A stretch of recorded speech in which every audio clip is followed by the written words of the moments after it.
안녕하세요, 여러분. 네, 정보 관리가 되겠습니다.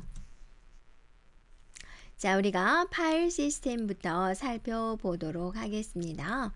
파일을 알아본 다음에 또 디렉터리 구조에 대해서도 살펴볼 건데요. 파일이다 라고 하면은 우리가 레코드 집합이다 라고 하는 건데, 용량의 단위 한번 우리가 복습한 김에 작은 단위부터 큰 단위로 한번 나열을 해볼까요? 네, 비트, 니블, 네, 그 다음에 바이트, 필드, 자, 레코드, 블럭, 네, 파일, 네, 데이터, 베이스 이렇게 나누어지게 되죠. 비트, 니블, 바이트 여기에 뭐 들어갔어요? 워드가 들어가줘야 되죠. 자, 여기 부분에 차지하는 파일이라는 거예요. 자, 레코드를 다른 말로 뭐라 그러냐? 논리적 레코드다 라고 하고요. 블럭을 다른 말로 물리적 레코드다 합니다. 그래서 이 파일이다 라는 것은 이제 레코드에 대한 집합이다 라고 볼 수가 있죠. 여러분이 이제 홍길동이가 있고 성적이 국어 90점, 수학 70점, 영어 60점. 자, 여기가 이제 이름이라는 거고 국어, 영어, 수학 이런 식으로 나가죠. 자, 이럴 때 이거 하나하나를 뭐라 그러나요? 필드다, 속성이다 라고 하는 거고 이 한 사람에 대한 것 이게 이제 논리적 레코드다 라고 하는 거죠. 그래서 이것들이 이제 통째로 되어 있는 것들을 우리는 파일이다 라는 겁니다. 파일에는 어떠한 것들이 저장에 같이 되나요? 파일을 저장하려면 그것에 대한 이름이 있어야 되겠고 어느 위치에 저장될 것인지 또 차지하는 용량은 얼마인지 작성된 시기는 언제인지 이런 여러 가지 속성을 가지고 있습니다. 자, 파일마다 가지고 있는 특성이 있는데요. 파일에 대한 특성을 결정하는 기준이 있습니다. 소멸성이 있고요.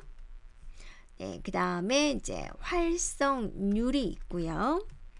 그 다음에 이제 크기 이렇게 있습니다. 소멸성이다 라는 것은 우리가 이제 소멸한다 라는 건데요. 추가되거나 파일을 추가하거나 또는 제거를 얼마만큼 했느냐 빈도수가 되겠고요. 활성률이다. 그러니까 얘는 어때? 백분율로 표시되겠죠. 우리가 이제 레코드가 모여져서 파일이라 그러는데 하나의 파일을 이루는 레코드는 많죠. 네, 그래서 전체 레코드 수가 되겠고요. 그 다음에 현재 수행되고 있는 레코드 수 네, 100분율이니까 곱하기 100 이걸로써 나타내고 있습니다. 크기는 사이즈다. 파일에 저장되는 양이 어느 정도냐 라는 걸 나타냅니다. 그래서 이렇게 이제 파일의 특징적인 것을 봤고요. 이번에는 이제 파일 시스템에 대해서 살펴보도록 하겠습니다. 시스템이라는 글자가 들어갔단 말이에요. 그래서 이거는 한마디로 말한다면 파일 시스템을 파일을 총괄하는 파일을 관리하는 기술을 우리는 파일 시스템이다. 자, 파일이 굉장히 많아요. 여러분 외장하드나 하드디스크나 그 많은 파일들을 이제 총괄하는 게 이제 필요하겠죠. 그게 바로 파일 시스템이다라는 겁니다. 이 파일 시스템은 여기 있는 사용자가 있고 그 다음에 이제 보조기억 장치가 있죠. 파일들은 여러분 어디에 저장이 되어 있어요? 보조기억 장치에 저장이 되어 있죠. 그래서 사용자와 보조기억 장치의 인터페이스, 상호작용, 네, 뭐 A라는 파일이 어디 있어요? 라고 물어보면 얘가 이제 위치를 알려준다든지 이런 인터페이스를 제공을 하는 거고요. 또 사용자가 파일을 생성, 만들고 고치고 제거하기 쉽도록 해주는 거고요. 또 빼놓을 수 없는 게 또 공유의 문제가 되겠죠. 파일에 대한 공유를 하는데 여러 사람이서 파일을 공유를 할 건데 이제 제어 방법을 제공을 하는 거. 어떤 식으로 제어를 할 거냐. 얘는 판독만 하게 만들어. A라는 유저는 판독만 하게 만들어. 뭐 기록만 하게 해. 너는 수행만 할 수 있어. 또는 너는 판독과 기록을 같이 할 수 있어. 이렇게 조합해서 만들기도 한다라는 거고요. 또 우리가 이제 항상 불의의 사태를 대비를 해야 되겠죠. 컴퓨터 입장에서 불의의 사태다라고 한다면 시스템이 이제 날아가 버리는 거죠. 그럴 때를 대비를 해서 백업, 복사본을 하나 마련해 둬라. 복구, 망가졌을 때 다시 원래 상태로 만들어라. 이런 기능들을 제공을 하고 있다라는 거고, 파일에 들어있는 그런 정보들이 손실되지 않도록 데이터 무결성을 유지를 해야 된다라는 겁니다. 자, 무결성이라는 무엇이죠? 정확성이다 라고 그랬죠. 그러니까 허가되지 않은 사용자가 데이터의 내용을 변경할 수 없도록 만든다라는 거죠. 네. 그러니까 내 핸드폰 번호가 있는데 누군가가 내 핸드폰 번호를 이상한 번호로 만들어 버렸어요.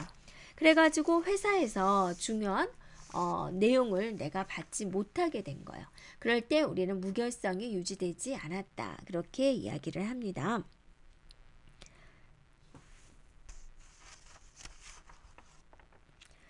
자, 그 다음에 이제 우리가 뭐를 한번 살펴볼 거냐면, 자, 파일. 디스크립터에 대해서 이제 살펴보도록 하겠습니다. 자, 이거는 무엇일까라는 건데요. 이 파일 디스크립터는 이제 파일을 관리하기 위한 시스템이 필요로 하는 파일에 대한 정보를 가지고 있다. 그거를 이제 제어 블럭이다라고 합니다. 그래서 파일, 컨트롤 블럭이다. 파일 제어 블럭이다. FCB다. 이렇게 한다라는 거죠. 한마디로 말한다면 뭐죠? 파일에 대한 정보를 가지고 있는 것이다 라는 겁니다. 자, 이 파일 디스크립터는 평소 때는 어디에 저장이 되어 있느냐? 자, 이렇게 보조기억 장치에 저장이 되어 있어요. 그러다가 해당 때는 파일이 이제 오픈이 되면은 어디로 옮겨가야 돼요? 주기억 장치로 옮겨가게 된다라는 겁니다. 이 파일 디스크립터는 이제 누구에 의해서 파일 시스템에 의해서 관리를 하고 있습니다. 그래서 일반 사용자가 직접 참조할 수는 없습니다. 이렇게요. 자, 여기서 파일 디스크립터라는 또 새로운 용어가 나왔는데, 자, 제어 블럭이라는 거, 자, 보조기억 장치에 있다가 주기억 장치에 온다는 거, 사용자가 직접 참조할 수 없다는 거, 핵심적인 것만 쭉 살펴보면 되겠습니다. 그럼 이 파일 디스크립터가 파일에 대한 정보를 기억을 한다라고 그랬죠. 어떤 정보가 있나요? 그러면 이거는 뭐예요? 파일에 대한 이름, 크기가 있겠죠. 그 다음에 파일에 대한 구조, 순차 파일, 색인 순차 파일, 색인 파일, 또 보조기억 장치에 대한 유형, 어떤 보조기억 장치냐라는 거죠. 그 다음에 액세스 제어 정보, 그 다음에 파일에 대한 유형이 있습니다. 파일 유형. 그래서 이것이 텍스트 형태냐 아니면 목적 프로그램 파일이냐라는 건데, 텍스트다라는 것은 누가 읽기 좋게 해준 거예요? 인간이죠. 컴퓨터가 텍스트를 읽나요? 그렇지 않습니다. 인간이 편하게 읽기 위한 거죠. 인간이 읽을 수 있는 정보가 들어있는 거고, 목적 프로그램은 뭐로 작성되어 있어요? 기계어로 작성이 되어 있어요. 기계어로 작성이 되어 있기 때문에 우리 인간이 보기에는 굉장히 힘들어요. 그래서 얘는 컴퓨터 입장에서 컴퓨터가 읽을 수 있는 형태다라는 겁니다. 그 다음에 파일을 생성한 날짜, 시간, 또 제거된 날짜, 시간, 또 최종 수정 날짜, 시간, 다음에 액세스한 횟수, 이런 것들에 대한 정보를 가지고 있습니다. 자, 우리가 기억을 해본다면 파일 구조, 네, 파일에 대한 유형, 네, 그 다음에 보조기억장치 유형 세 가지는 기억을 해주면 되겠습니다. 자, 이제 디렉터리 구조에 대해서 살펴보도록 하겠습니다. 디렉터리다라는 것은 이제 파일이 있는 것을 이제 말을 하는 거죠. 예, 디렉토리가 있으면 여기 속에 이제 파일이 저장되어 있는 것을 말을 합니다. 그래서 파일에 대한 여러 가지 또 정보를 가지고 있는 특수한 형태의 파일이 되겠고요. 이 디렉터리는 각 파일에 대한 위치, 크기, 할당 방식, 형태, 소유자, 계정 정보 이런 여러 가지 정보를 가지고 있습니다. 이 디렉토리 구조에는 1단계, 2단계, 또 트리, 비순환, 일반적인 그래프 이런 구조가 있는데 우리가 먼저 하나하나씩 살펴보도록 하겠습니다. 자, 1단계 디렉터리 구조입니다. 일단 얘는 이제 가장 간단한 구조다. 이 디렉터리 구조 중에서 가장 간단한 거고요.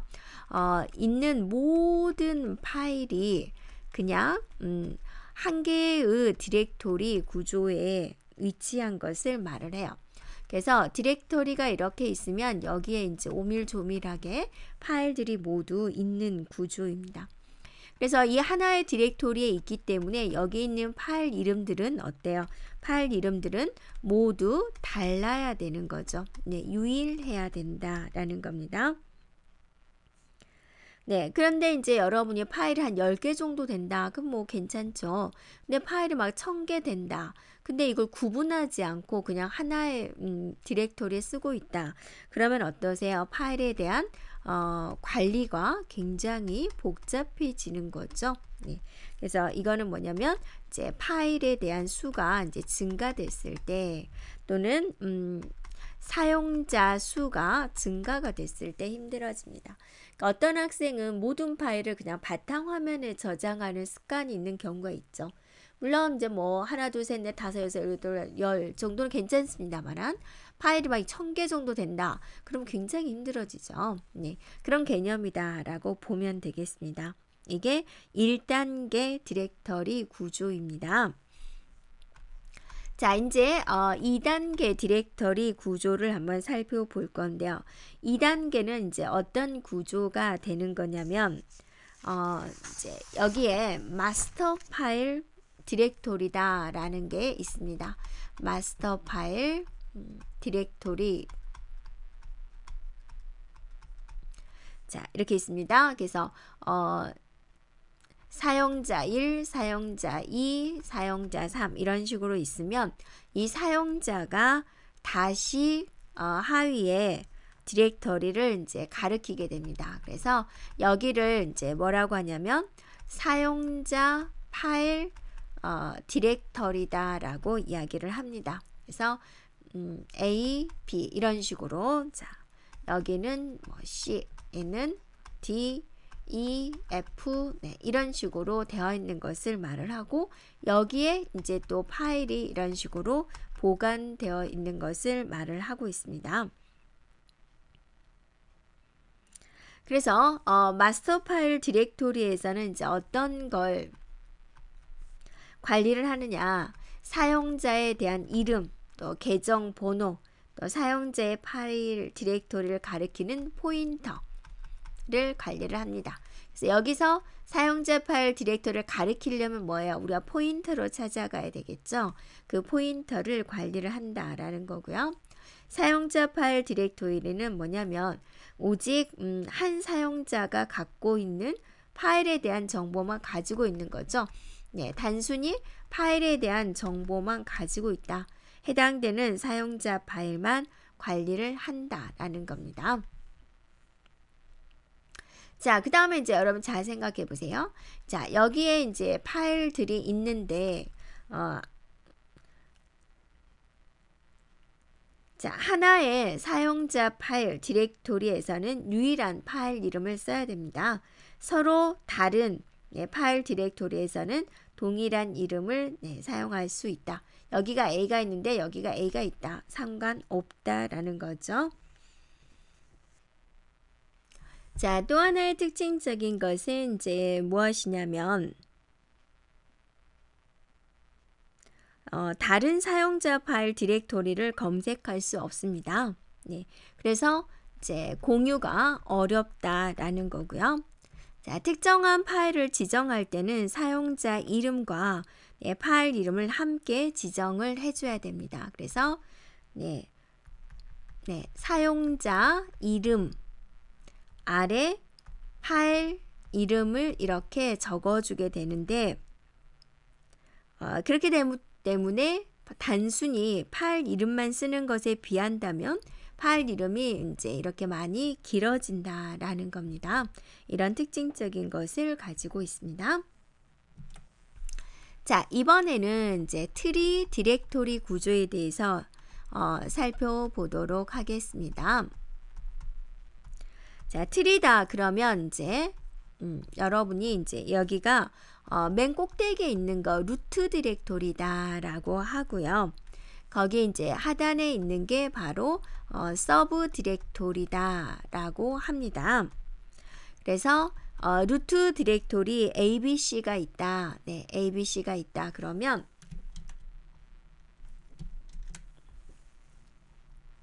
네, A에서 이렇게 서브 디렉토리를 이렇게 가리키는 거죠. 네, 이렇게 있다 가리키고요. 자, 얘가 있다 이런 식으로 가리키는 것을 우리는 트리 디렉토리다 라고 합니다. 그래서 루트 디렉토리는 단지 한 개만 존재하는 거고요. 서브 디렉토리는 이제 여러 개 구성이 되는 거죠. 그래서 도스라든지 윈도우즈, 또 유닉스 운영체제가 사용되는 디렉토리 구조입니다. 트리 디렉토리 구조입니다. 네, 서로 다른 디렉토리에서의 동일한 이름이나 파일, 디렉토리를 생성할 수가 있다. 자, 디렉토리가 다르다면 우리가 동일한 파일 이름이 있어도 돼요. 이거는 이제 우리 생각해 보세요. 우리 집이에요. 우리 집에 오빠와 나가 있는데 오빠 이름이 홍길동이에요. 내 이름도 홍길동이라고 할 수 있나요? 안 되죠. 같은 가족 내에서는 안 한다라는 거죠. 하지만 이제 친구 집, 남의 집에서 이름을 홍길동이라고 썼네? 상관없죠. 이렇게요. 그래서 서로 다른 이런 디렉토리에서는 같은 이름이 존재해도 된다라는 겁니다. 자, 그리고 이제 이거 같은 경우는 디렉토리에 대한 생성, 그 다음에 파괴, 이것이 비교적 용이하다라는 특징을 가지고 있습니다. 자, 이번에는 이제 뭐가 있냐면 순환하지 않는다라는 거죠. 비순환 그래프 디렉터리 구조가 있습니다.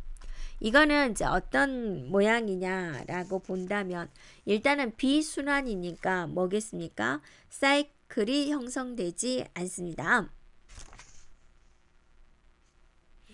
그림으로 그려본다면 어떤 구조가 되냐면 자, 이렇게 루트 디렉토리가 있습니다. 네.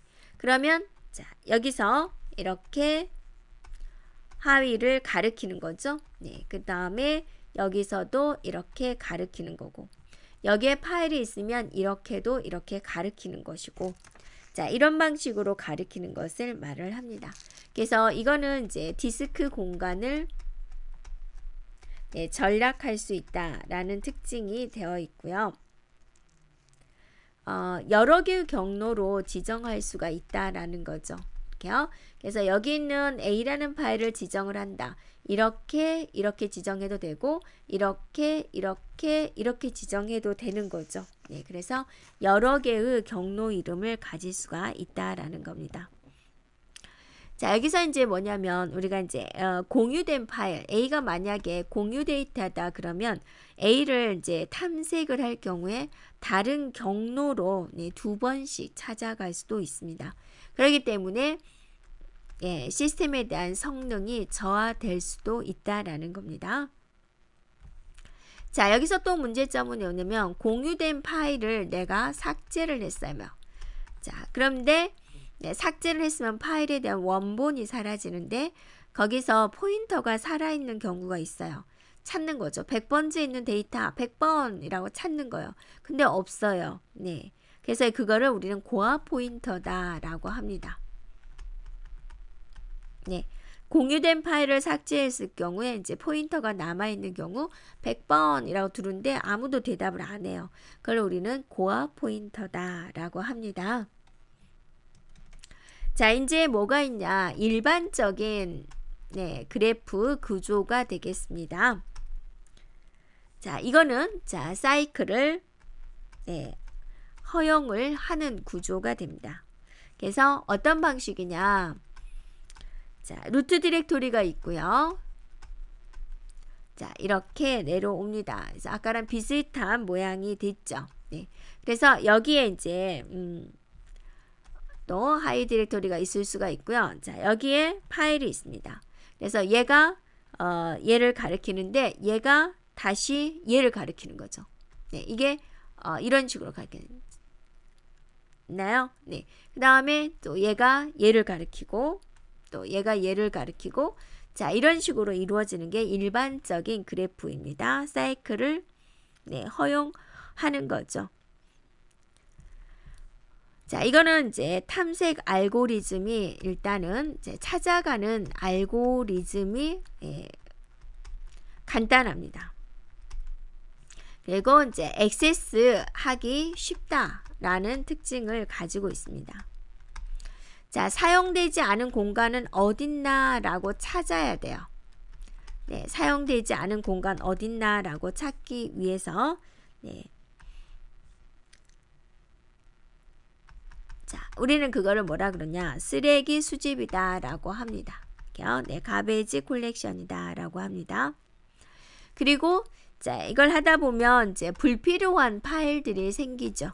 불필요에 대한 파일을 제거를 하기 위해서 제거를 하면 어떤 일이 벌어지나요? 내가 사용할 수 있는 사용 공간이 늘어나는 거죠. 자, 이런 것들을 하기 위해서 뭐가 필요하냐? 참조 계수기다 라는 것이 필요하다라는 겁니다.